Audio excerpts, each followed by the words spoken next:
함께 묵상할 말씀은 마태복음 12장 1절에서 21절입니다. 마태복음 12장 1절에서 21절. 그때 예수께서 안식일에 밀밭 사이로 가실새 제 아들이 시장하여 이삭을 잘라 먹으니 바리새인들이 보고 예수께 말하되 보시오 당신의 제자들이 안식일에 하지 못할 일을 하나이다. 예수께서 이르시되 당신이 자기와 그 함께한 자들이 시장할 때 한 일을 잃지 못하였느냐? 그가 하나님의 전에 들어가서 제사장 외에는 자기나 그 함께한 자들이 먹어서는 안 되는 진설병을 먹지 아니하였느냐. 또 안식일에 제사장들이 성전 안에서 안식을 범하여도 죄가 없음을 너희가 율법에서 읽지 못하였느냐? 내가 너희에게 이르노니 성전보다 더 큰 이가 여기 있느니라. 나는 자비를 원하고 제사를 원하지 아니하노라 하신 뜻을 너희가 알았더라면 무죄한 자를 정죄하지 아니하였으리라. 인자는 안식일의 주인이라 하시니라. 거기에서 떠나 그들의 회당에 들어가시니 한쪽 손 마른 사람이 있는지라 사람들이 예수를 고발하려 하여 물어 이르되 안식일에 병 고치는 것이 옳으니까? 예수께서 이르시되 너희 중에 어떤 사람이 양 한 마리가 있어 안식일에 구덩이에 빠졌으면 끌어내지 않겠느냐. 사람이 양보다 얼마나 더 귀하냐. 그러므로 안식일에 선을 행하는 것이 옳으니라 하시고 이에 그 사람이 이르시되 손을 내밀라 하시니 그가 내밀매 다른 손과 같이 회복되어 성하더라. 바리새인들이 나가서 어떻게 하여 예수를 죽일까 의논하거늘 예수께서 하시고 거기를 떠나가시니 많은 사람이 따르는지라. 예수께서 그들의 병을 다 고치시고 자기를 나타내지 말라 경고하셨으니 이는 선지자 이사야를 통하여 말씀하신 바 보라 내가 택한 종 곧 내 마음에 기뻐하는 바 내가 사랑하는 자로다. 내가 내 영을 그에게 줄 터이니 그가 심판을 이방에 알게 하리라. 그는 다투지도 아니하며 들레지도 아니하시리니 아무도 길에서 그 소리를 듣지 못하리라. 상한 갈대를 꺾지 아니하며 꺼져가는 심지를 끄지 아니하기를 심판하여 이길 때까지 하리니 또한 이방인들이 그의 이름을 바라리라 함을 이루려 하심이니라. 아멘. 아멘. 오늘도 하나님 앞에서 나와 또 하나님께 예배하고 기도하는 여러분의 기도에 하나님께서 불러 응답해 주시기를 소원합니다. 각종 치유 이적들을 통해서 예수님께서 메시아이심을 스스로 나타내시자 당시 유대 종교 지도자들은 할 수만 있으면 예수님을 정죄하기 위해 호시탐탐 기회를 엿보고 뭔가 건수를 찾고 있었습니다. 때마침 어느 안식일에 예수님께서 제자들과 함께 밀밭 사이를 가시는 가운데 제자들이 몹시 배가 고프니까 밀 이삭을 잘라서 먹습니다. 이것을 지켜보던 바리새인들이 됐다. 그래서 예수님께 항해서 당신의 제자들은 안식일에 하지 못할 일을 지금 하고 있습니다. 안식일을 범했습니다. 율법을 앞세워 예수님과 제자들을 정죄합니다.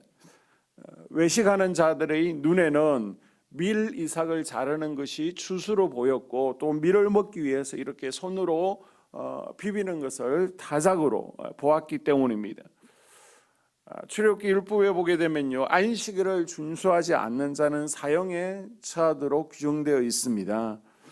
그래서 유대 종교 지도자들은 예수님의 제자들이 안식일에 밀 이삭을 잘라 먹는 것을 일종의 노동 행위로 간주해서 예수님을 정죄하고 죽일 기회를 찾아내고자 했습니다.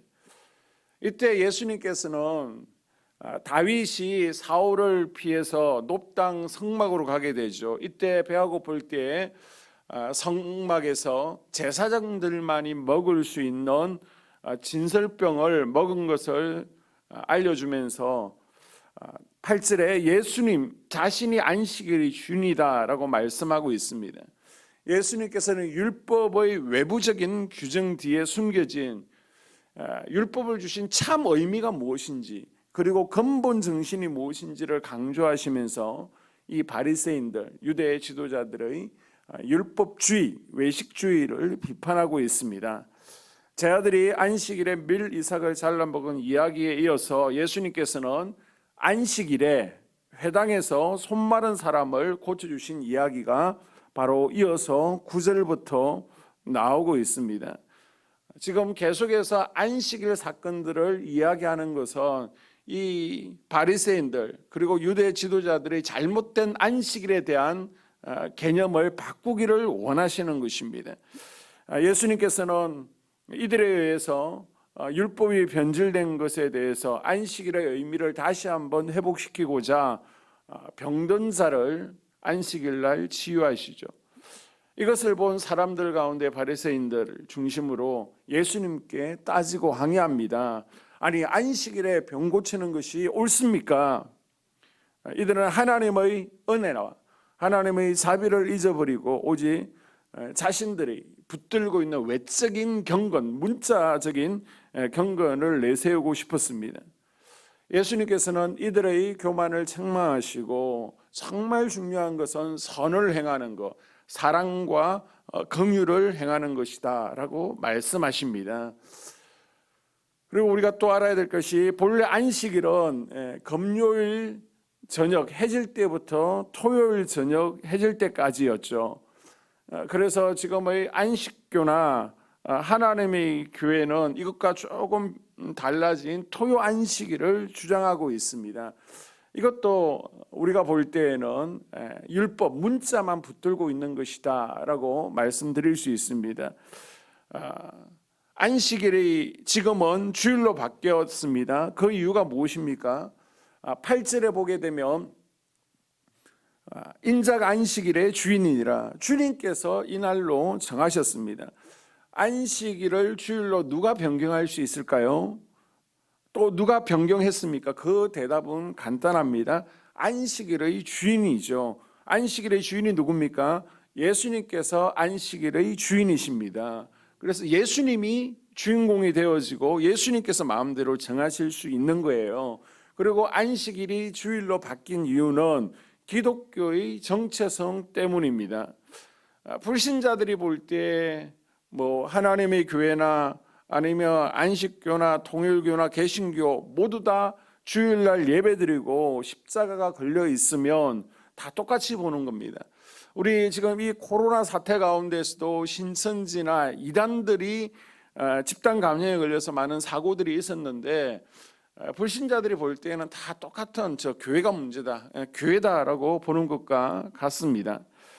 그 당시 유대교도 안식일 날 모이고 기독교도 안식일 날 모이니까 외부 사람들이 볼 때에 기독교도 유대교의 한 종파로 보는 것입니다. 그래서 우리는 유대교가 아니라는 것을 보여주기 위해서 다른 날로 모이게 되었습니다. 또 사도들과 초대 기독교를 보게 되면 안식일을 날 모인 것이 아니라 주일을 지킨 것을 우리가 볼 수 있습니다. 유대교와의 차별성, 또 기독교 정체성을 위해서 다른 날로 결정할 때에 제자들이 어느 날을 지냈느냐, 또 초대교회 예배가 언제이냐가 중요한 역할을 하게 되는데 복음서를 보게 되면 예수님께서 7일 간격으로 제자들에게 나타나시죠. 그런데 그날이 바로 주일이었습니다. 초대교회도 주일날 예배를 드렸습니다. 사도행전 기록을 보게 되면 초대교인들이 일요일날 모여서 떡을 떼고 성찬을 거행하고 주님께 예배를 드렸습니다. 성령께서 임하신 오순절도 일요일이었고요. 그러니까 교회가 탄생한 날이 주일이었다는 이야기입니다. 이 전통에 따라서 초대교회는 주일날 예배를 드리게 되었습니다.